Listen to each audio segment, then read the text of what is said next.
د هرات ولایت یو شمېر پانګوال شکایت کوي چې د نورم او استاندارد د ادارې لخوا ورڅخه شکونه کیږي او په غیر قانوني توګه د یو شمېر ساختماني توکو څخه پیسې غواړي. د هرات ولایت د نورم استاندارد ادارې سرپرست مشر بیا د سوداګرو دا تورونه نه مني او وایي له دې کبله چې د په دې ادارې کې مثبت بدلونونه راوستي او د دولتي عوایدو د تښتې مخه یې نیولې، نو له دې کبله یو شمېر کسان زیانمن سوي او اعتراض کوي. نور حال د غلام فاروق قسولي په راپور کې واورئ. د هرات ولایت یو شمېر سوداګرو نن له دې کبله چې دوی د نورم او استاندارد په ادارې کې فساد او کارماتونه بولي اعتراضي لاریون وکړ او د حکومت یې وغوښتل چې د دوی ستونزو ته رسیدګي وکړي. دا معترض سوداګر وایي نورم او استاندارد اداره له دې لپاره چې دوی رشوت ورکړي ورته ستونزې جوړوي او په غیر قانوني او خپلسري توګه د یو شمېر توکو څخه تعرفه غواړي. اونا برادر عزیز، اونا مستقیم به ما نمیگه پول بدیم، اونا بهانه میکنن، بهانه‌گیری میکنن که بسا ما مجبور میکنن که پول بدیم. ما هم جنس ما 100% 1000% قانونیه، ما هیچ کس به هیچ عهد پول نمیدیم. به خاطر از این اعتصاب کردیم، به خاطر اعتراض ما به همین دلیل. بیش از 16 روز میشه امروز موتور بیش از 600 موتور متوقف داده. ما مشکلی نداریم که ما مثلا جنس بی کیفیت آورده باشیم به خوراک ملت کرده باشیم. جنس ما کیفیت برای حداقل جو آزمایشگاه بیا آزمایش کنه، اگه جنس ما بی کیفیت ما همین جنس نمایم در میدیم. به طور غیر قانونی، غیر متراقبه و بدون اعلام قبلی و اعلام رسمی و کدام مکاتبه با ریاست اتاق تجارت این فشار رو وارد کرده که از هر موتر واردات مواد ساختمانی باید $500 به آدرس اداره فاسد نورم استاندارد پرداخت بشه. اگر پرداخت کنیم موادی که شما وارد میکنین او استاندارد هست و اگر این پول پرداخت نکنیم مواد شما غیر استاندارد است. په همدې حال کې د هرات ولایت د سوداګرۍ خونې مسؤلین هم ورته نظر لري او وايي نورم او استاندارد ادارې په ناڅاپي توګه پر یو شمېر ساختماني توکو تعرفه وضع کړې چې په خبره غیر قانونی ده.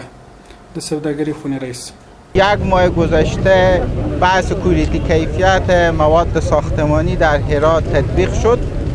تمام اموال ساختمانی تحت کوالیتی منطقه وارد میشه، ولی متاسفانه از هر موتر سیخ گل اداره استاندارد $500 از غیر $300 و از سمت $100 اخراجی میکنه. اگر این پیسر برای ما تقدیم کنیم جنس او با کیفیت خواهد بود و در غیر او صورت اجازه ورود نخواهد داد و منفی میزنه.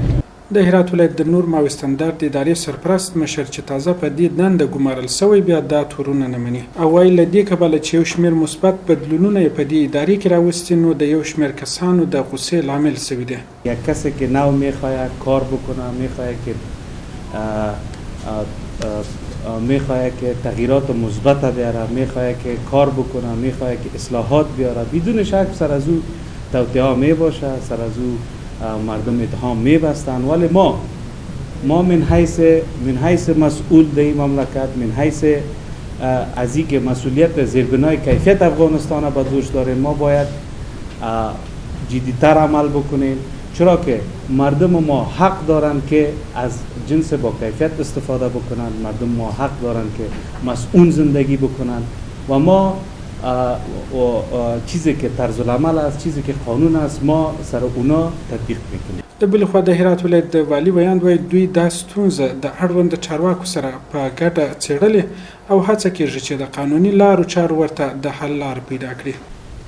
مقام ولایت هرات قبلا جلسه طولانی با حضور هیئت رهبری اتاق تجارت، شرکت‌های وارد کننده و همچنان رهبری اداره محترم نورم استاندارد جلسه را برگزار کردند. شکایات، خواسته ها و ادعاهای دو طرف مطرح شد. در اینجا صحبت‌های لازم صورت گرفت و طبیعتاً پیشنهاداتی که نیاز بود که در سطح محل قابل حل نیست از طریق اداره مرکزی ما پیگیری لازم را انجام داد. نورم او استاندارد اداره چې دنده د توکو د کیفیت معلومول او ورته د پلور او واردېدو اجازه ورکول دي، تر ډیره خلک ورڅخه شکایت کوي چې هیڅ ډول قانوني معیار نه تطبیقوي او ډیری بې کیفیته توکي د بهر څخه راواردېږي.